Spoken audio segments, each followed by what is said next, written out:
Good morning সকলোকে। আজি মই ৰাতিপুৱা উঠি ওলালোঁ বজাৰ কৰিব।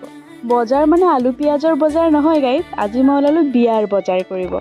ৰ'ব বিয়াৰ বজাৰ মানে মোৰ নিজৰ বিয়া নহয় গাইজ, মোৰ মামাৰ বিয়া আহি আছে, তাৰ কাৰণে আমি বজাৰ কৰিব গৈছিলোঁ আজি আমি গ'লোঁ তামোলপুৰ বজাৰত। বজাৰ গ'লেতো বজাৰৰ চব বস্তুৱেই পচন্দ হয় গাইজ, চব বস্তুৱেই কিনো লাগে। তাৰ মাজৰ পৰা আমি কিছুমান বস্তু কিনি ওচৰৰ মল এখনত গ'লোঁ। মল এখনত গৈ তাৰ পৰা বহুত বস্তু কিনিলোঁ।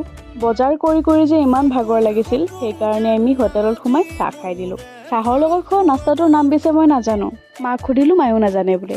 কলৰ পিয়াহ মৰাৰ পিছত আমি ওলালোঁ ঘৰ যাবলৈ। ঘৰ যাওঁতে আমি কিনি লৈ আহিলোঁ শুকান বাদাম। গাইজ, আজি আমি যাওঁ আকৌ ফটো উঠিব। আজি মানে মই বিহু নাচিম, ভাইৰেল কৰি দিম।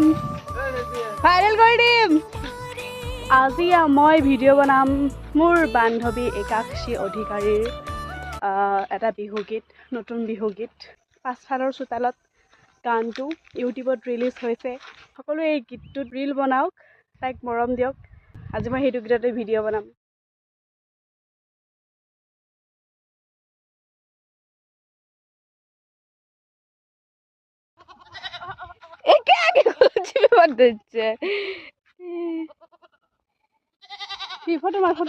বহু টাইমৰ মূৰত ভিডিঅ' বনোৱা হোৱাত আমি ঘৰ গুচি আহিলোঁ। আজিলৈ ইমানেই, কাইলৈ আকৌ লগ পাম এটি নতুন ভিডিঅ'ৰ সৈতে। Bye bye.